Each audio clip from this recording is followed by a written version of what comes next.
Hello my dear friends, welcome back again to Invisible Threads. Hope all of you are doing well.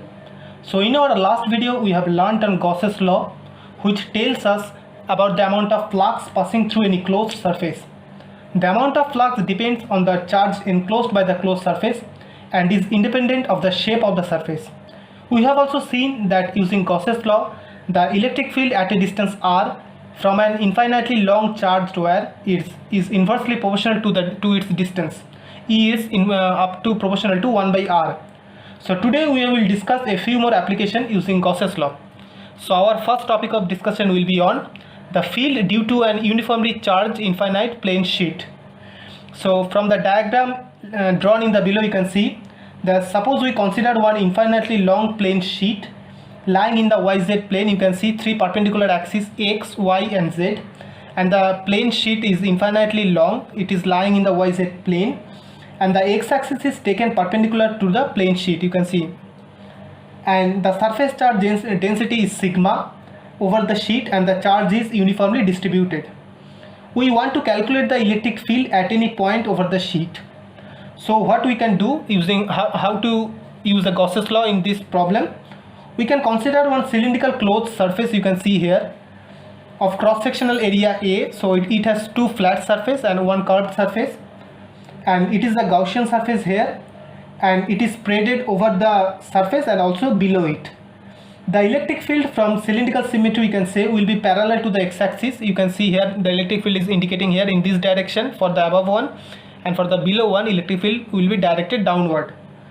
So we consider that the charge density electric field will be directed away if the surface charge density sigma, which is positive, and the electric field will be directed inside if the surface charge density, which is denoted by sigma, is negative.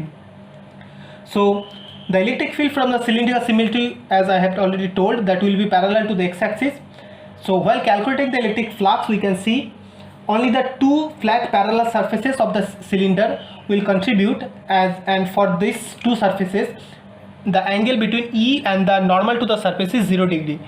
So for the two parallel surfaces, the electric field is directed in this direction and the normal is in the parallel direction.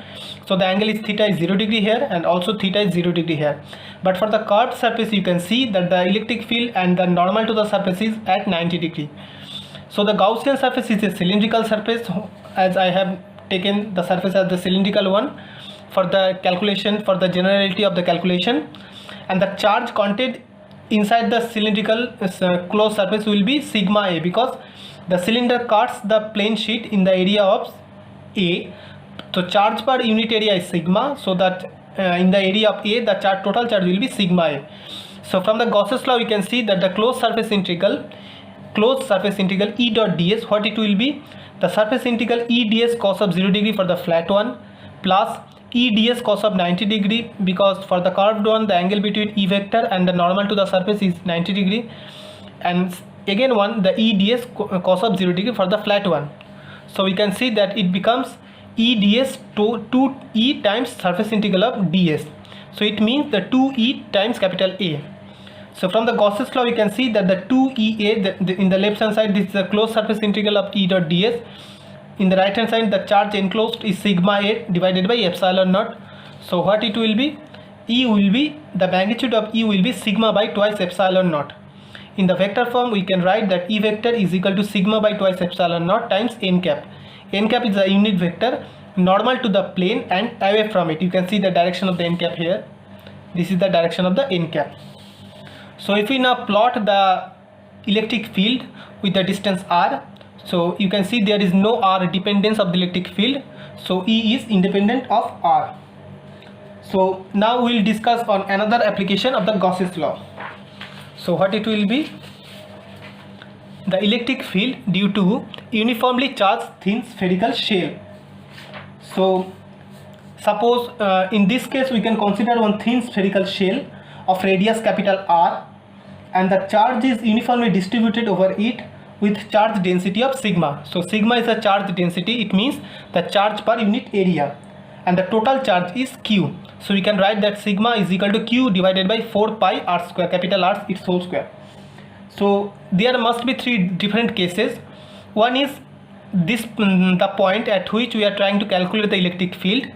it may be outside of the spherical shell, it may be on the spherical shell, or the third point will be it may be inside of the spherical shell. It means in the hollow space of the spherical shell.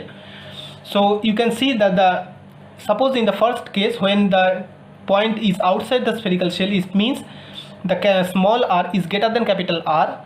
So we can see that due to spherical symmetry, the electric field and normal to the surface at every point is parallel. It means the angle between electric field and the normal to the imaginary, the Gaussian surface that I have considered one, the spherical one. So the angle between them is 0 degree. So the closed surface integral for this imaginary Gaussian surface, what it will be? Closed surface integral E dot ds is equal to closed surface integral of E ds, because the angle between E and the ds vector is equal to 0 degree. So it means the E times 4 pi r square. So what is this? The upper surface area of this imaginary Gaussian surface. It means E times 4 pi r square. And also the charge enclosed by the inside the Gaussian surface. So we have already seen that the charge is evenly distributed on the spherical shell. So the charge density is sigma and the radius is capital R. So the charge enclosed, what it will be? Q is equal to sigma times 4 pi r square. It means sigma is the charge per unit area. If I product it with the total area, it becomes the total charge. So Q is equal to sigma times 4 pi capital R square. So from the Gauss's law, you can see in the left hand side, E times 4 pi small r square is equal to the total charge is sigma times 4 pi capital R square divided by epsilon naught. So from there we can get that E is equal to sigma by epsilon naught times capital R square divided by small r square. So we can put the value of the sigma here, capital R square divided by epsilon naught small r square times sigma is equal to Q by 4 pi capital R square. So it becomes E vector is equal to Q divided by 4 pi epsilon naught small r square times r cap. So we can see that it seems like the entire charge. So what is the Q here? Q is that is a charge distributed over the spherical shell. So we can see that it seems like the entire charge of the shell is concentrated at the center, because the distance is smaller at the point outside the spherical shell, which has the distance small r from the center, and the charge Q is the total charge of the spherical shell. So you can see that it seems that the entire charge of the shell is concentrated at the center. So the next another case, what it will be? The electric field on the surface of the shell.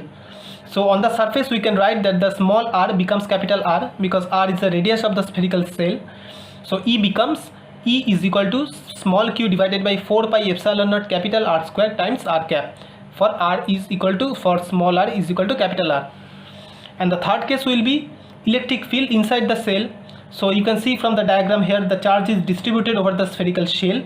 We consider one imaginary Gaussian surface which is also a sphere, and the spherical shell has the radius of capital R, and inside the hollow space of the spherical shell, I consider one imaginary Gaussian surface of radius small r. So at the point P, I am trying to calculate the electric field.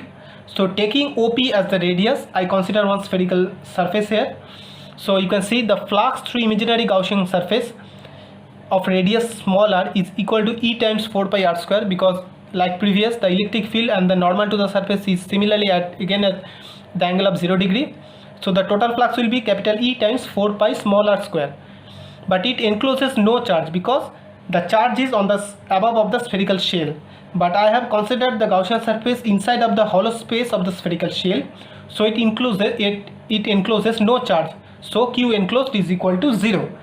So we can write that electric field is 0 for r is less than capital R, smaller is less than capital R. It means if the point P is inside of the spherical shell, there is no electric field. So we can now see the variation of the electric field. The variation of the electric field with the distance from the center of the charged spherical shell. So there are three different cases. If the point P is outside of the spherical shell, it means small r is greater than capital R. We can see the electric field is equal to 1 by 4 pi epsilon naught times Q divided by small r square. If small r is r, it means we are taking the point P on the top of the spherical shell. So E becomes 1 by 4 pi epsilon naught times Q divided by capital R square. And if I am taking the point P inside the spherical shell, it means the hollow space inside of the spherical shell. It means the small r is less than capital R, then E becomes 0. So you can see the variation of the electric field with R. Here the E, this is the distance from the center of the charged spherical shell. So at the point R is equal to R, capital R, the electric field reaches maximum value. Q is equal to 4 pi epsilon naught times capital R square. But when R is greater than R, you can see the electric field gets decayed. It follows 1 by R square formula. And inside the spherical shell, we have already discussed that electric field is 0. So for R less than R, E is equal to 0. For R is equal to capital R, the electric field gets the maximum value. And for R greater than capital R, it gets decreased due to distance. So this is the another application, the electric field due to uniformly charged solid sphere. So we can see there is also 3 different cases. Suppose for the case 1, for point outside the sphere. So you can see this is the uniformly charged solid sphere of radius capital R here. So the whole sphere is uniformly charged with positive charges, and the total charge inside the sphere is small q, and the radius of the sphere is capital R. So we are taking the point P outside the sphere, the solid sphere, and I have taken the Gaussian surface to be a sphere 1 of radius small r, and the point P is on the imaginary Gaussian surface. So you can see the direction of the electric field, similarly like before, the direction of the electric field and normal to the any point on the Gaussian surface is at the same direction. So the total flux for the sphere of radius small r, what it will be? Capital E times 4 pi small r square, because the electric field and the normal to the Gaussian surface is in the same direction and radially outward. And similarly the charge enclosed is equal to Q, because inside the big sphere the small sphere is there. So the charge enclosed is equal to small q. So E times 4 pi r square is equal to Q by epsilon naught. So we are getting the value of E electric field is equal to Q by 4 pi epsilon naught r cap for point outside the sphere. So if the point is inside the sphere, what it will be? You can see here the total sphere, it is a solid uniform sphere, having the total charge uniformly distributed is small q of radius of capital R. So I have taken the Gaussian surface inside the solid sphere of radius small r, and I am trying to calculate the electric field inside some point P, which is on the imaginary Gaussian surface. Similarly like before, the electric field will be directed radially outward, and the total flux for the Gaussian surface similarly will be E times 4 pi small r square. But you can see now I need to calculate the charge enclosed only inside the small sphere. So I have taken the imaginary Gaussian surface of radius small r, where the small r you can see is greater than capital R. The small r is less than capital R. So the charge enclosed within the Gaussian sphere of radius small r, what it will be? Inside the total volume, the total charge is small q. So per unit volume, what it will be? Q divided by 4 by 3 pi capital R cube times, I am trying to calculate how much the charge is enclosed only inside the small sphere. So what it will be? Times 4 by 3 pi small r cube. It means small q, the q small r cube divided by capital R cube.